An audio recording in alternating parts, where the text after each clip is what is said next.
For Yeah. them, it was a possible outcome. For us here, it's a God forbid outcome.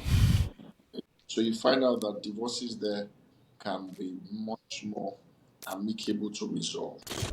Hello, everyone, and welcome to another episode of the Inside the Havana podcast. Today, we're delving into the intricate world of relationships, divorce, and the pursuits of a happier and healthier and more so fulfilling partnership. Marriage, as we all know, is a journey filled with ups, downs, and unexpected twists. It's a path where love, trust, and intimacy intertwine with challenges, conflict, and sometimes separation. Joining us today is a seasoned divorce lawyer who will be helping us unpack some of these complex issues. And without wasting so much of our time, let's just dive right into it. So, hello, how you doing today? And thanks for making time to be here. Thank you so much for having me. I'm so glad to be here as well. Yeah, great. That's awesome. So, how about you introduce yourself so our audience can familiarize themselves with you and get a sense of the conversation we'll be having today? My name is Adetunji Adeoye. I'm popularly called the Lagos Divorce Lawyer, LDL for short. So, of course, I formalize divorce process. I've got a platform where divorcees meet as well. It's a divorce support group here in Lagos, but obviously has over 250 membership. So yeah, those are the basic things I do. So I primarily deal with family law and everything in and around it, particularly divorces. So yes, I'm glad to be on this particular call because it's an important conversation, bearing in mind the things that are prevalent in our society today. Yeah. Yeah, awesome, awesome. I really like that. Yeah, I saw that you kind of have like a community for people who are divorced to come like support each other and share valuable information. That's something we're gonna get back. We're gonna get to later in the back end of this conversation. So let's just really get to know you more. Can you like share a little bit of your background and what really inspired you to become like a divorce lawyer? Was there like a defining moment or an experience that influenced that choice? That's a great question. So, being a divorce lawyer is not a popular thing, even in our industry as lawyers. The first thing I will say is, of course, back in the law school, university, I didn't particularly take a course on divorce law, as it were. In fact, there was a course called family law that was optional at the time. I'm not sure I even picked that course because obviously there are other courses that were of interest. But then I was, I started to work in a couple of law firms before I started on my own. And one of the law firms I worked was a commercial firm primarily. But then we had the divorce matter to handle, and my boss wasn't a divorce lawyer, as it were. So the next thing I saw was he handled it. And once he handed me the file, of course, I had to just, for the first time, find out what it's all about. And, quite frankly, I handled it well. And we had a couple of other divorce matters that came, which I also handled. So that sort of put in me the interest. Then, from a personal point of view, I've got interest in family life generally. So I like to talk about relationships to singles, and so that really put me in good stead for handling divorce matters. So when I thought to carve a niche for myself, I thought divorce law was a very good area that I could take advantage of. Yeah, awesome. That's nice. How long have you been practicing family law? Yeah, this is my ninth year. Oh, wow. Oh, absolutely. Yeah. And given the fact that you said divorce law or family, or particularly divorce lawyers are not a thing of, I don't know, should I say popularity or something that is frowned upon, especially in this our part of the world, we can well attest to that. So, what would you say have been some of the challenges that you faced? Have there been like pushbacks to it? Like, do people look at you some type of way, or what has been your overall experience with it so far for the past 9 years? Yeah, so of course we live in a society and we've got the culture, which is basically the way of life for Mm-hmm. people. So the same way you have stigma for someone that is HIV positive or someone that is divorced, you Mm-hmm. know, someone that loses a loved one, a widow. So you have all of these fragmented experiences that people have, and unfortunately, it has an impact on how people view life generally. So before I started out, I thought to just because my mainstay is online. I use my online platform to get in clients, to send information, to educate people. So the truth of the matter is I sort of searched online on Instagram, just a basic search for divorce lawyers. I wanted to get a sense of, you know, any divorce lawyers' presence. And I mean, incredibly, I found that divorce lawyers are not prevalent online. In fact, divorce lawyers are not, it's not a common place, it's not a common interest to have. And I'm sure that is because of certain factors. Could be religious factors, faith, it could be the societal factor of stigma, you know, it could be just a status factor. So some people just feel, oh, you'll be more respected when you're a corporate lawyer or an oil and gas lawyer. So sometimes you want to disregard, the other parts that are not really, prevalent or prominent, as it were. So that for me is that for me was an opportunity to have a niche. So um, you don't find people come out and stay up front and boldly that I'm a divorce lawyer. You hardly will find that. You find most of them, they are sitting behind a desk and they will just take divorce briefs once in a while. But I mean, at the end of the day, we have to realize that family life issues are real life issues. Mm-hmm. But people have lost their lives, in terrible marriages. I mean, the truth of the matter is, if they had walked away, they probably would still be alive with us today. I remember there was Mm-hmm. actually a case, that happened when obviously she suffered domestic violence and it affected her physically and mentally.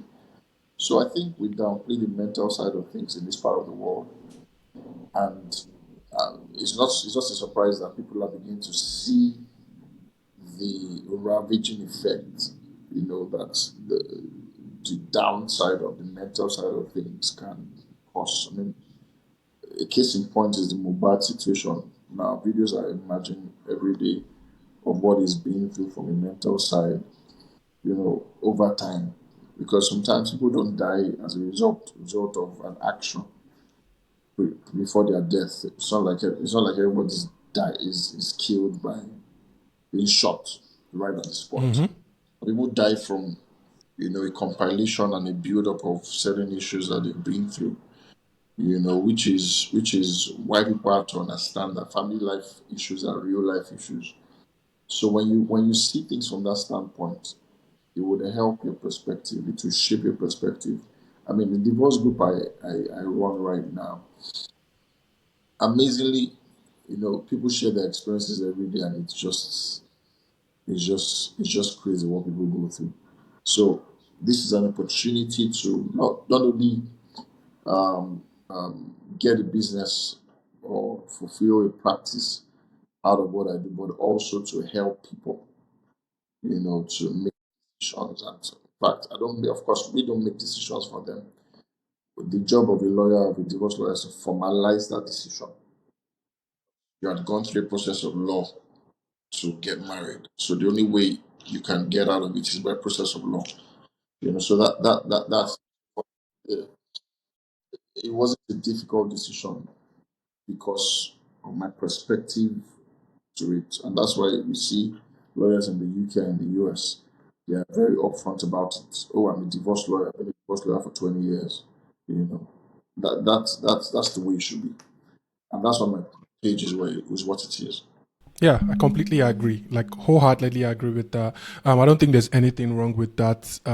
You should just like you mentioned, like in the US or in the UK, some of these divorce attorneys, they have written very successful books on how people can have successful relationships due to their experience over the years dealing with so many failed relationships. They can actually pinpoint some of the key things that actually lead to separation and how people can actually avoid them. So it's a very, very important aspect of our lives. Just like you said, family issues are real issues. And fundamentally, whether we choose to agree or not, or acknowledge it as it may, the family is the bedrock of society itself, right? Whatever happens within a family actually plays out into our society. So, for example, if you have a family where things are not balanced or healthy, children most likely suffer from those kind of situations, and they sometimes come out of it and have a negative impact in society due to addiction or I don't know, any other thing, or developing a sense of like violence or whatever the case may be, because they've been used to it through their upbringing. So it's very, very important. Even as much as part of the world don't want to acknowledge these issues, we should constantly talk about it. I think having conversations openly is the best way we can destigmatize things like this, right? Like, I still say it all the time, I believe it's the media's job to bring these stories to our living room, to our TV screens, just like they do in the Western world. So coming back to the references you made, maybe like in the UK and the US, like with divorce attorneys or whatnot, what would you say are some similarities or differences when it comes to the divorce legal process in Nigeria and the other parts of the world? Of course, one of the things that you would highlight very quickly is the timeline. There is much easier to get divorces wrapped up in those climes. Faster. It's faster. It's easier. Then the grounds for the divorce as well slightly differ. So over here, there are certain grounds that you have to rely on. All right. So we over here, the ground for divorce is that the marriage must have broken down irretrievably, and they have to prove certain facts. At least one of those, in quote, 7, 8 facts. There's adultery, there's intolerable behavior, there's when parties have lived apart for 2 years without an objection from the other side. There's when parties have lived apart for 3 years. There's conjugal restoration of conjugal rights. There's all of those facts that you have to prove. So usually, what differs is the grounds upon which you rely on, and obviously the efficiency of that process is smoother over there, and for obvious reasons, as with everything in life, you can draw up tables for differences between UK and US, and you get a long list because there's a systemic failure here of some sort. So it makes things slower. It's just a process different. And obviously the threshold and the tolerance levels also can be different. So people do a prenup, for example. A prenuptial agreement can help you determine how, for example, joint properties will be shared after a divorce. Okay, so in that sense, what we're saying is that over here you don't see a prenup agreement come up simply because you can't tell your girlfriend or your fiance that, you know what, I want us to put down a document, just let's sort of agree on whatever Yeah. properties we buy, who's going to have custody, just in case something goes wrong. The guys over there are realistic, you know. They don't think they are prophesying doom, as it were. They're just preparing for and eventually. So for them, it's a possible outcome. Divorce is a possible outcome. Yeah. For us here, it's a God forbid outcome. Odds. Nobody, nobody, Yeah. nobody Yeah. plans for such eventualities. So you find out that divorces there can be much more amicable to resolve. There can be a settlement process, in fact, you know. Then the laws there obviously are tougher. You know. the compliance levels there are also, I mean, I could go all day talking about the systemic failures here. And the fact that the lack of database over here can affect divorce processes. Because if you're saying this person is going to have custody of the children, this person is going to pay, the question is, how do we get after this guy or this lady or this woman that should pay 50,000 naira per month, for example, for a child? How do we enforce that? Can it be deducted at source from their workplace? So there's the accountability factor, there's the database factor. So there are different factors that you look at in terms of the difference. So it's more efficient over there for sure. Yeah, yeah, I completely agree with that. Out here, people can actually hide assets and the rest of it. So, being that you've been practicing family law for the past 9 years, like you rightly pointed out, what would you say is the most common reason why people get divorced in Nigeria? Great question. So over here, um, most of the time is for adultery or for infidelity basically, or for domestic violence. That are the most common reasons. Then I mean, what is prevalent these days is there's just a sense of lack of responsibility. I have to point out rightly, and it's prevalent with the men. So you find women taking up roles. You know, there's an element of that, so that causes friction. You know, and before you know it, people are headed for a divorce. So sometimes it's not just one issue that causes it.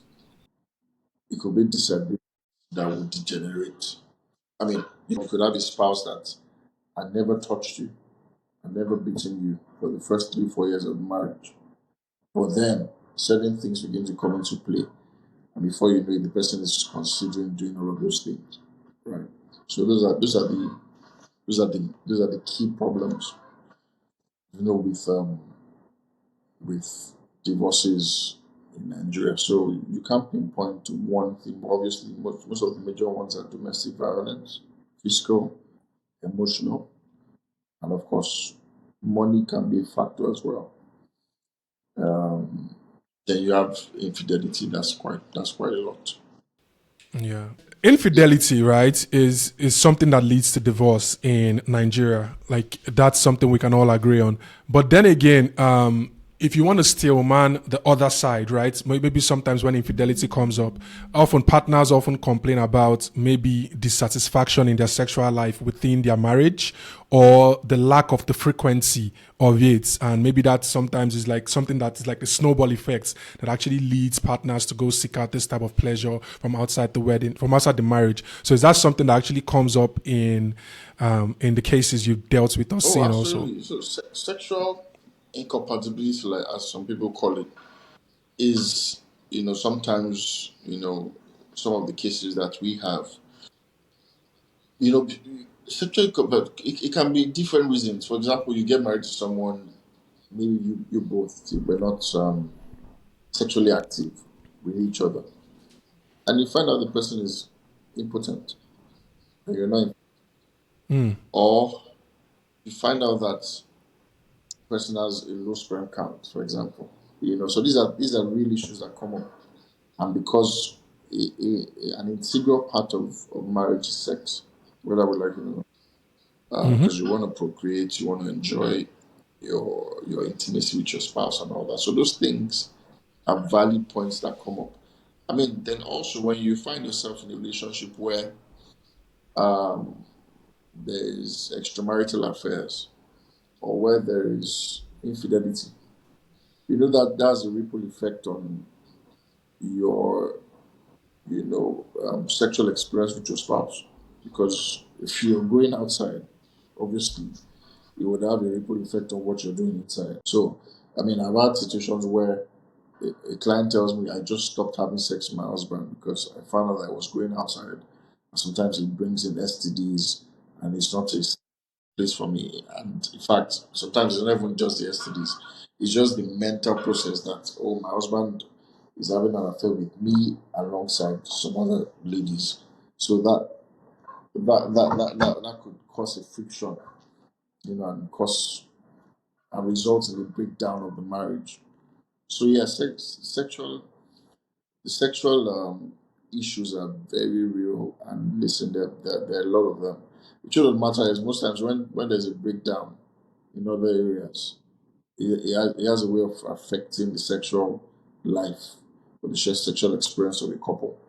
Because when things are not going on well, I mean, you won't find that connection or that flair that you usually have. Your mojo will just naturally show most of the time. That's what happens. When you have people go through those terrible sexual experiences. Okay. There's this phenomena, but I didn't find any real data to actually back it up, right? Of people talking about situations whereby um the divorce rates in Nigeria is going up or is skyrocketing, as people would rightly use that word, just like for fear mongering or whatever the case is. Is that an actual phenomena? Are they actually verifiable statistics to back that claim up? Well,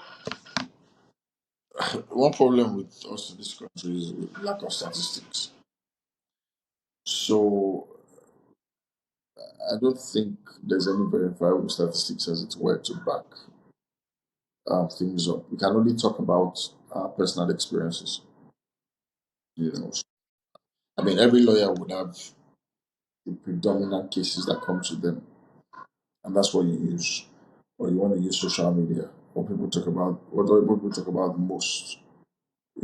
So it's hard to get accurate statistics. But would you say there's been a rise in demand for your services in particular in your own practice? Very good question. Yes, of course. So I always pinpoint. I know divorces have always been, but COVID was COVID sort of changed the landscape. Yeah. Because, How so? yeah, I feel that period people that's COVID had a a very ironical effect on marriages. Got a couple 9 to 5 workers, they go to work together in the morning, come back, and you do that for a calendar year. You know the problem that would bring. There'll be less time to be with each other, of course, because I mean, you think about Lagos traffic, you know, and you have to leave the house by 6 a.m. You probably have to come back like 9, 10, sometimes 8 o'clock, and you're tired, you're exhausted from this work because you have to be up early the next day. So that's time to spend with each other. I mean, that's common sense, right? And to spend with the children as well. Then just put that side by side with COVID, where we had, I mean, a few months together. I mean, you had the chance to spend more time because there was a lockdown, right? And this is a world phenomenon. It wasn't a Nigerian phenomenon, it was a world phenomenon. So this same thing I'm saying is exactly what lawyers abroad are also saying, because the lockdown was even longer in those places, right? It was maybe for like 5 weeks. Then there was a restructured lockdown as well. So you will have thought that would even foster harmony between couples. But unfortunately, that seems to amplify um, conflicts, because I don't have the data for this, but I can tell you that a lot of people discovered who their spouses really were at that time. And sometimes you don't see people's mistakes until you stay with them, until you, because I mean, if I don't stay with you long enough, you wouldn't realize what my strength or weaknesses could be, right? So it's until we stay long enough that you can tell that, oh, this guy doesn't really do this, he doesn't really do that. If you get what I mean. So he had an ironical effect, because what should have brought couples together, give people perspective and reasons, to want to walk away. In fact, there were more fights in homes, there was toxicity, and of course, some jobs today have, metamorphosed into work from home. So some days you work from home, some days you work in the office. So right now, people are spending more time, and conflicts are on the rise, as it were. So I've always said this: it's not so much about conflict; it's about management. That you can be in a Mm-hmm. relationship with someone, and you won't have conflict. You're two human beings. You're in this world. There are challenges every day. Offenses must come. So it's how to manage that conflict. So while some people um, don't lack, for example, communication skills, love language, skills, and what have you. What a lot of people lack is conflict management skills, because conflict management in itself is a skill. Couple A Mm-hmm. say, "Oh, you know what? I don't want to.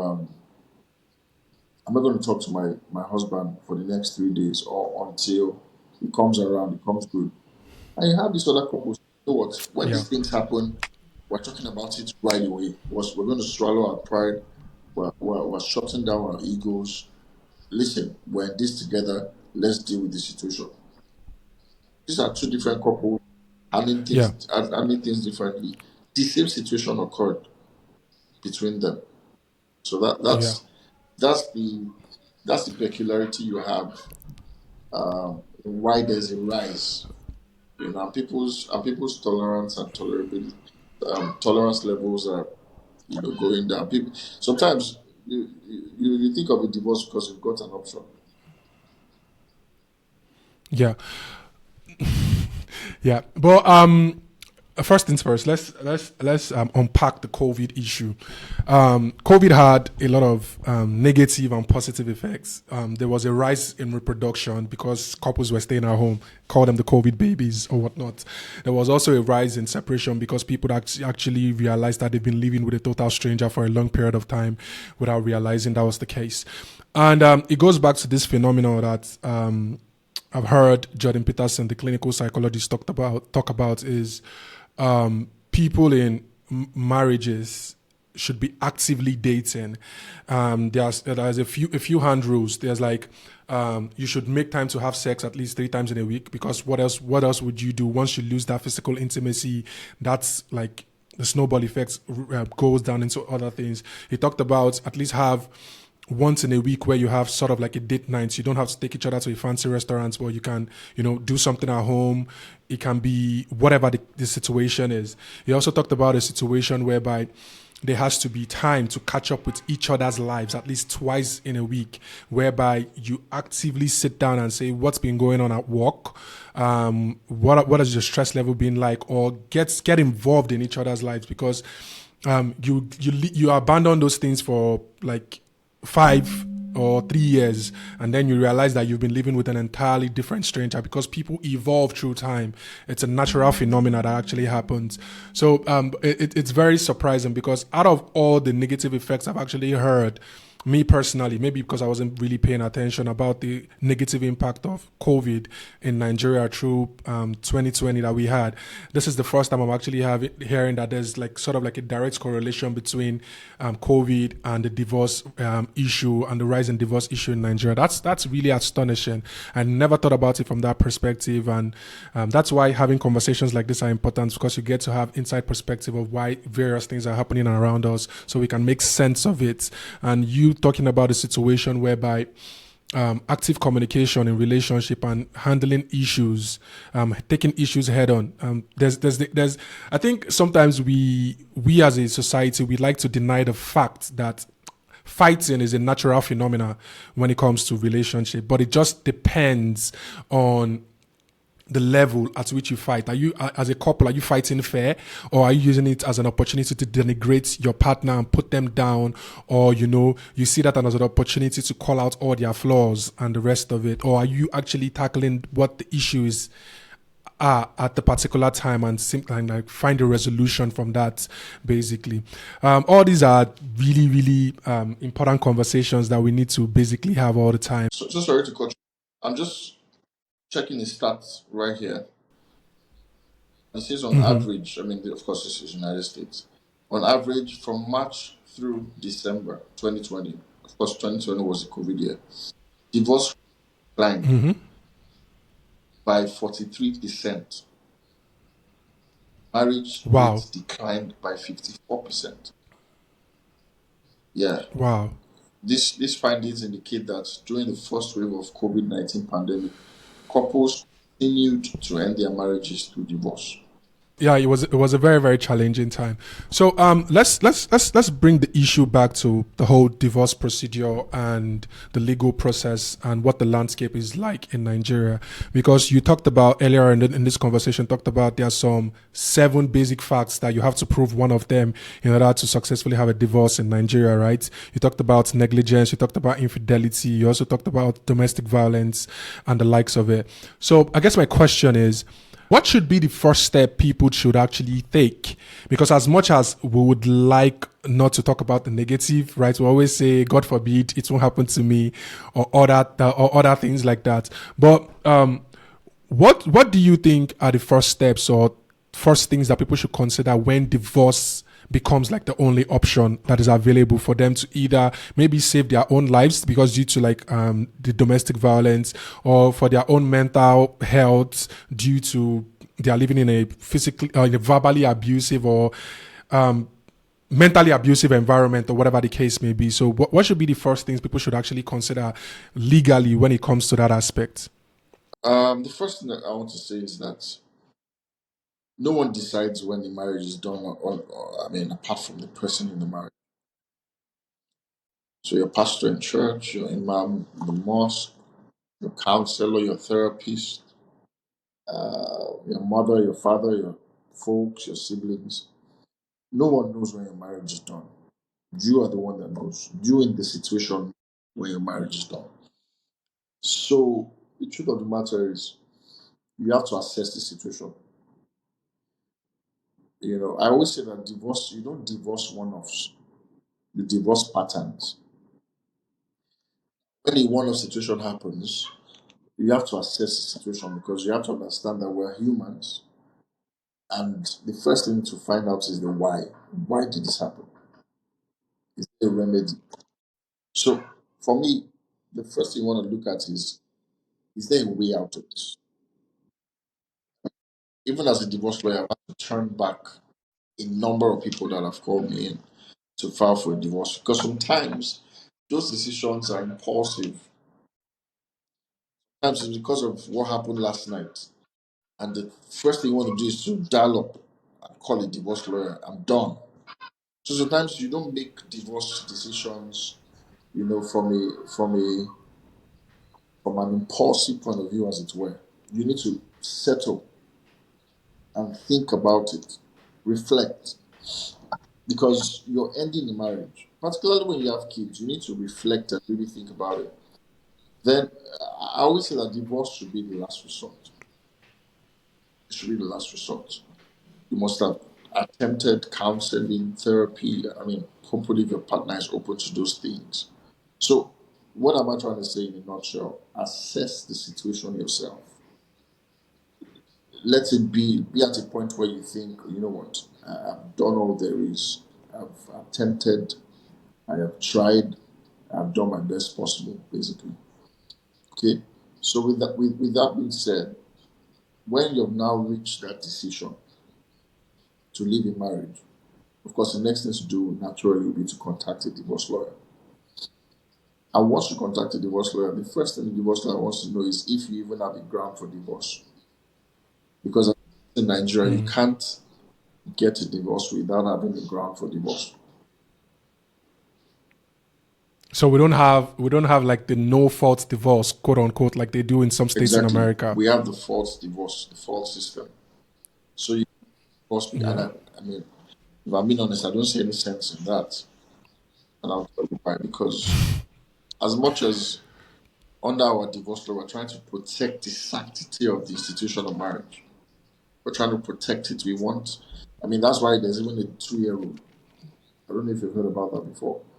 Meaning that Oh, marriage oh, is there's a two 2 year years. rule. Yes, until your marriage is 2 years, you can't or you're not eligible to file for a divorce.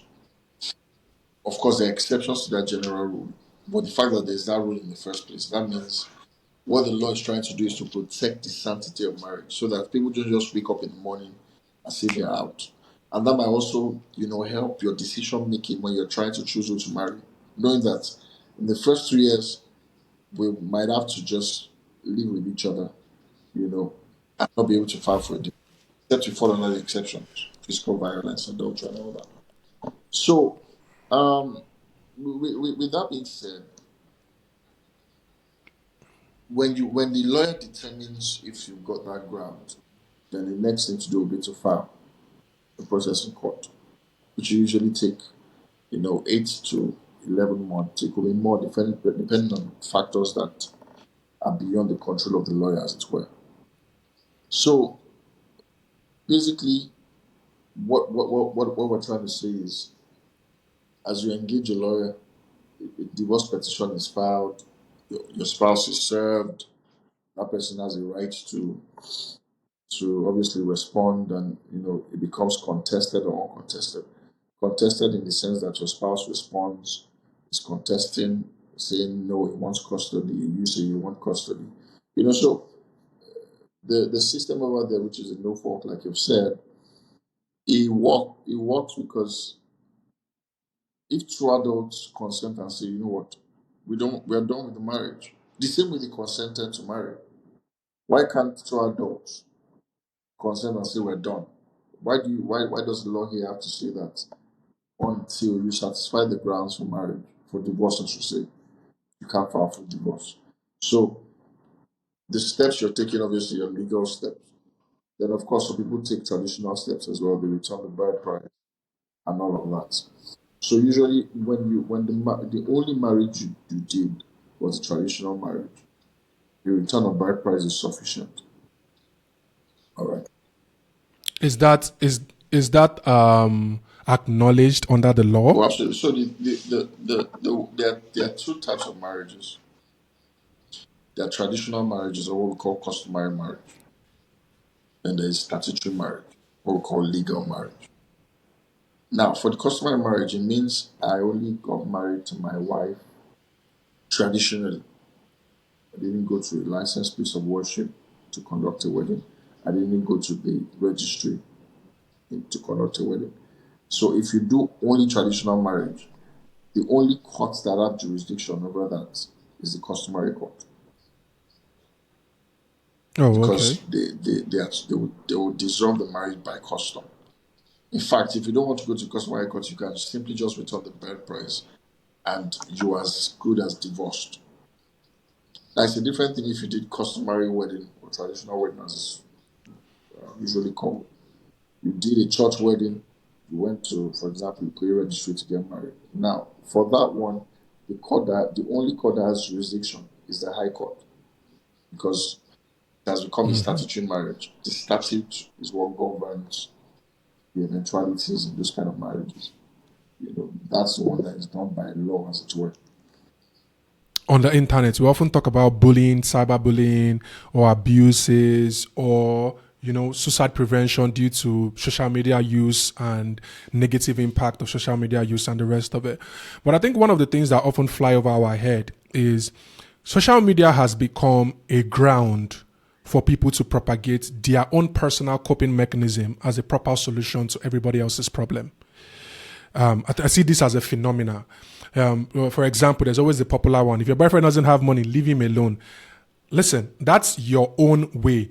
If your girlfriend doesn't know how to cook, leave her alone. Like, that's your preference. But people are often propagating these things. And there's this thing about the way our subconscious work. You might see that content in the immediate term and feel like, oh, this doesn't have any negative impact on me. But your brain must sometimes picks those things up and registers it. And you might end up handling a personal issue that comes up in your life due to something that you've heard or you've listened to before, and you may not know that that is what is having a direct impact. For example, people will say, it's your family that would, bring you down. Do not help your family, or whatever the case is. And then somebody would be in their personal life with their siblings or whatnot, and they might be reluctant to, lending a helping hand or whatever the case is, not realizing that what is primarily driving that thing is maybe something they must have heard or listened to, that their subconscious must have picked up, and they even have no idea that that's what is leading their emotions or their decisions to making certain things. So I often say this a lot. We should be very, very careful, and we should recognize that when people have not healed, when people are dealing with a traumatic event, okay, let's talk about, let's bring it back to like the case of marriage, for example. Let's say somebody was in a relationship, say like a public relationship or whatever the case is, they are celebrities or whatever the case is, or just in a relationship, and their partner just cheated on them, or there was a case of infidelity or things like that. That person is going through pain, hurt, right? An emotional trauma where they need to heal from it, right? And they are not in the best place to actually give advice to other people when they've not fully taken account of how the situation got to the part where it got to, or how they ended up in that situation, right? And they just pick up the phone and they make a video and they're very, very emotional and they're crying or whatnot and say, this is why I say you should never give your heart to a man, or this is why I say you should never do X, Y, Z and the rest of it. And there's this thing where we are, as humans, we're always drawn to people's emotion, right? Emotional outburst is something that catches our attention. If you hear a baby crying, you stop. It doesn't matter. All those things are just our natural inclinations to things. So when you see somebody seriously crying their eyes out and wailing, and you stop and you listen and you want to see what's really going on. And the next thing is you're guarding your heart. You are no longer free and open in your relationship because you think, this can be your reality or whatever the situation is. And what we should actually recognize as a society is these people need to heal. This person needs to heal at this particular time. This person is not in the place to give the best advice at this particular time. Maybe when they've reflected, they can have a well put together, narrative or whatever the case is to actually give advice, because sometimes advice is important. But the whole point is, social media has become grounds for people to propagate their coping mechanism as a proper solution. And I think that's something we should all recognize. So I really appreciate the fact that you said you are in the best position to realize when your marriage has ended, not what any other person tells you. So my next question is actually, can you share maybe some insights into the emotional toll that the divorce process actually takes on individuals and families? All right. I would answer that question, but I would touch on the social media aspect you mentioned, because social media is a blessing and a curse. Mm-hmm. I've handled I mean, I've been contacted by a couple of celebrities that when you go through their pages, um, everything seems to be going good. Everything, I mean everything, and because of the confidence that they have in me, I can't share certain information. But when you think about the things that they went through, from the things that they told me, let me just chip this in. One of these celebrities, I went into a comment section on a post that she made about she and her spouse, and you see, God, Mm-hmm. when people are my room, oh God, keep this home. I want to be like you. Uh, Now only your way I know. But it was funny and it was not funny at the same time. Yeah, That really I got get me. that. People Mm-hmm. don't realize that social media I'm only going to project what I want you to see about myself. Now, going Amen. deep about what I said about the experiences that she had. Sometimes she had swells. I mean, a light skinned person. She had swells on her eyes. She would wear glasses and take pictures, and you wouldn't know that the glasses were to cover something, not necessarily a fashion statement. So social media is the wrongest place to get what you need to to help you determine what you do in your marriage. The wrongest place. It is more destructive than constructive. The Insta blogs of this world would hardly give you an account of a blissful marriage. Hardly. Because how are they going to make money? How are they going to sell? How are they going to gain traction? So good things hardly gain traction these days. You go to a post on a good wedding anniversary for a marriage, you maybe see 50 comments or 20 comments, maybe from their very strong fans. But check it when they split. 19K comments. A lot of people are talking about it because people naturally, not necessarily that they want you to fail, but they're just waiting for the news to go south. And that's exactly how life is. So social media is not a correct reality. And what you have said, what applies to this couple and how they dealt with it might not necessarily apply to you. Because when you begin to compare, yourself with somebody else, Bible says you're not wise, you're foolish. It's foolishness. Yeah. So the truth of the matter is, it's bigger than you think. It's bigger than I think. It's bigger than what anybody thinks. Because it has a ravaging effect on your life. People lose their self-esteem because of a divorce. People lose their self-esteem because of a divorce. People lose their sense of worth. People lose their confidence. Because when things go wrong on the home front, you agree with me that you hardly will be able to produce at work. You hardly will be able to live your life the way you want to live it. Because your home is where the heart is. Home is where your comfort is. They say charity begins at home, isn't it? So home is the base. That's where everything all comes together. So the major problem with that is um, the emotional toll it takes, particularly on the children, because that's the people don't have enough. You want to divorce, you're very keen, you're very driven to divorce your spouse. How do you think the children are taking it?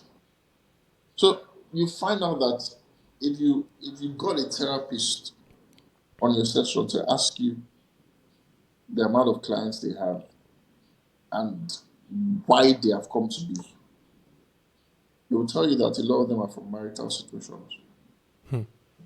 Some people never had any business to do with the hospital or with the therapist or with the counselor before marriage. Nothing. If you check their medical records, clean. After marriage, a lot of things begin to happen. I mean, somebody was at my office a couple of days ago and told me that now she develops high BP. Wow. Young lady in her early 30s, Because of the stress high at BP, home. stress, stress. Sometimes you don't know what to expect when you get back home. If you're going to be beaten, if the food is not going to be good, what's going to happen? Several kinds of emotional emotional abuse is a thing now.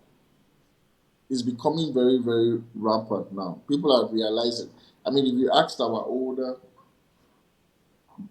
generation, they didn't really know what emotional abuse was. In fact, that is the problem most people today are facing with their parents when they tell their parents they want to file for a divorce.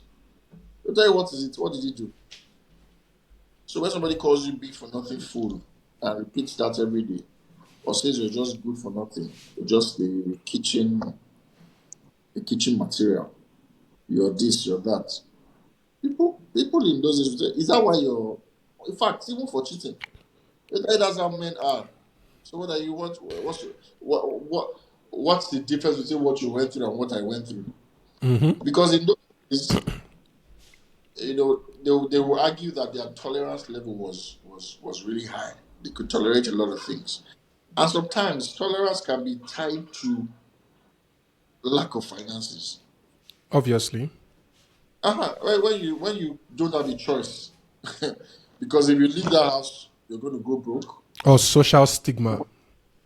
Exactly, the social stigma was really high at that time. Nowadays, if you tell someone that, my marriage has ended, yeah, they'll take it in a funny way, but it's not as bad as they would have taken it years ago because it was almost like a taboo at that time. In fact, you'll be blamed. Why would you leave your marriage? No matter what, you need to stay put. And obviously, the religious reasons as well, and all of that. So the effect is, like I said, is bigger than what we think. And it's Is so it's so unfair, particularly on women. I had Kafi, the dancer, the celebrity Kafi. I had her on the podcast. She was one of the first guests I had. She was graceful enough to give me that opportunity to have a conversation with her. And it was that time at the height of when she just got divorced and she was talking about the whole experience or whatnot. And she said, I have been a married woman and I've been and now I'm a divorced woman, and she has seen the way people treat you when you are a married woman and now that you're separated. And she said some people would go as far as not, because of that simple thing that is associated with you or whatever the case is, they will treat you certain types of way. And people who are still in their husband's house or married and their characters are nothing to be written home about or whatever the case is, they don't acknowledge those things because they are still married. And it talks about the stigma and how that needed to stop, and we needed to look at things differently from various perspectives. I think it's particularly in Africa, in Nigeria, that we can really speak of. It's really unfair, the social stigma when it comes to women. I think majority of the time people don't even leave because of the financial situation, because some women even have very comfortable jobs that they can take care of their own needs, but simply because of that social stigma and because of we are so judgy as a culture and as a society in Nigeria, that's why people just say I don't want people to associate me with that, or the fear of not being able to find somebody else, or people would usually say, oh, no one will get married to a woman who has already been, or there are all these things and sayings that people usually say that are just unhealthy and keep people in situations that they shouldn't be in, basically. Yeah, very true. So it's everything to do with orientation. First and foremost, how do you even see your life? What are the things you want for yourself personally? Then what does the society see? Does what the society see affect your perspective to life? There's a high rate of divorce by women. As a matter of fact, women file for divorces more. I have 90% of my clients are women. That tells you a lot. Very high number. And it's like that all over the world. Women file for divorces more because women are in a much better financial situation today than 1, 2 decades ago. Women are more empowered. You see MDs of banks and all of that. You see women rising. You see women getting promotions. I'll tell you the truth. Their clamor and their agitation for equal pay and equal equality is worked. All of the feminism drive is worked. You see that even in football. Women are protesting these days. Women are asking for equal pay. They're trying so hard to match that standard. So that comes with decision making as well, because once you empower the woman to make decisions, that's why a woman can say, I'm done with this marriage. A woman can do that. I can afford to take care of myself. I don't need money from you. In fact, I'm the one that's been paying the bills. I've been paying the rent. So what do you have to tell me? So these are things that These are things that are very, these are gray areas that, the world is changing, the world is evolving, and we have to evolve with it. And that's why when I get the opportunity to speak to men, you have to take responsibility for for what you have as a family. Because these days you have to pay bills, a lot Mm-hmm. of them. In fact, I didn't realize there was so much until because I do a lot of consultations. So it's ridiculous what we have in today's world. But yeah, that's what it is. Do you have any advice or strategies on how parents can actually minimize the impacts of divorce on their children? So the thing is, to elephants fight, the grass that suffers. People don't realize these things. Someone walked into my office and she was so quick or eager to file for a divorce. She was so eager to show me the evidence she has of the the husband charging towards her. She had taken a video and all that. Now, in that video, I was really what I saw was quite terrible because I found out that the kids were right there, saw of the video, and all of that was happening. And it broke my heart because I'm not sure she even had any plans to maybe give them therapy or make, I mean, how do you explain out that situation to them? Dad is beating mom. What explanation? How do you explain to a 4, 5, 6, 7 year old? So my first advice is you need to seek therapy for the children. And as a matter of fact, people that are going through conflict or divorce situations have to ensure that they they do it behind closed doors or without the kids saying these things. Because kids matter these days. They know when there's a conflict, they understand sign languages, they understand codes, they are very smart, they know when dad and mom are not in good terms. What impression are you giving them about love? What impression are you giving them about parenting or good marriage? I tell people that are divorced, I say you have a lot of work to do making yourself a model to these children because they might not see you as a good model for what their future wants to be. You see people that are from separated homes tell you today, my mom and dad were separated and I made my own mind, I made up my own mind that I would go a different route. There was nothing I learned from them. That's what happens when you go through a divorce. So a divorce comes with dire consequences, and you must be ready to to face those consequences. One of the consequences are the kids was ready to take them through life. You must discuss with your co-parents on how minimize the effect because it's very important to cushion the effect. It's already bad that you're going through a divorce, that they have to leave your house and go to one other house somewhere when they should have been having two parents staying together. They have to leave Ikotu and go to VI. They will stay here for a weekend. They'll come back here during the week. It's a messy situation. The best way you can cushion the effect is when co-parents come together and say, you know what, let's put our differences aside. We're divorced, but let's make co-parents one. Let's make life attractive for these children because we're all they've got. So perspective is everything, and if you can afford to get therapy for them, get therapy for them. Show them love, even if because love in two different homes is better than love in one home, hate in another home. So that's just the way. I think it's one thing to go through that process and understanding the effect it has on children. But I think sometimes where couples actually fail is not having to have that conversation with their kids and explain to them what the situation is, no matter the decision you've taken. We know sometimes we just feel like their kids, it's like, they will live with the consequences or whatever the case is. But I really appreciate us having this conversation. I know you're busy, so I would really let you go. Hopefully we can, do this some other time and, talk about some specific areas. I think that would really help. But for people who have listened to you today and are interested, getting in touch with you, maybe using your services or the rest of it, or maybe joining like the support group community you said you had for divorcees? Yeah, very well. So basically, my handle is Lagos Divorce Lawyer, right? Lagos Divorce Lawyer on Instagram. So when you get on the bio there, you see the link to my website. You can book a consultation there. You also see the handle for the support group. Send a DM and we'll get on it, right away.